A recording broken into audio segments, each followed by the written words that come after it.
Sveikas. Mano vardas Matas. Čia mano pirmas video YouTube. Ir atvirai pasakius, aš nežinau, ką dabar darau. Tiesiog paminėjau, kad aš vis tiek ilgą laiką norėjau pradėti YouTube, norėjau užsimti YouTube ir kelti video ir kurti juos. Ir pagalvojau, kad turiu tiesiog kaip nors pradėti.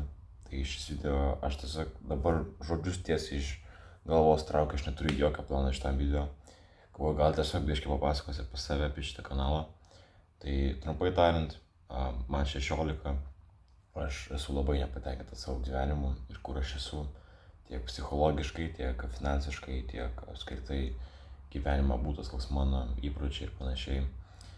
Ir aš tikiuosi, kad šis kanalas bus mano būdas tapti atsakingesniu, rodant savo gyvenimą žiūrovam, kad ir kas čia žiūri šitą video.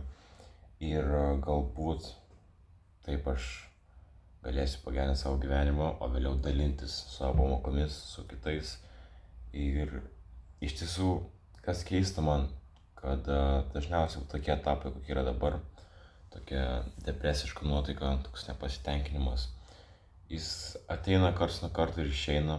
Dabar esu tokiam duobėjai, nors šiaip man keista, nes dažniausiai gyvenimas man po truputį taip kyla, bet vis tiek tie mažos duobelės pastovios taip labai užkliudo finansiškai, psichologiškai mane.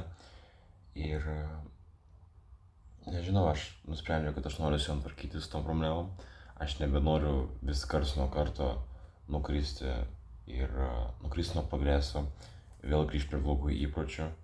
Aš noriu realiai susiimti ir siekti savo tikslų, nes kiekvieną dieną aš vis pykstu ant savęs, vis jaučiu neapykantą savo dėl to, kokioj stadijai aš esu ir tai, ką aš turiu ir tai, ko aš siekiu, kas dabar yra nieko, nes aš esu tinginys ir aš nieko darau.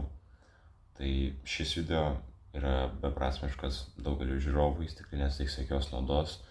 Tai yra tik mano būdas pagaliau suspirti šikną ir kažką padaryti. Tai šiandien tiek, daugiau nesakysiu, kad negaišt tavo laiko. Ačiū, jeigu žiūrėjai galą, šiaip man nėra skirtumo. Tau irgi tikriausiai, bet pasimatysim kitą kartą tikriausiai.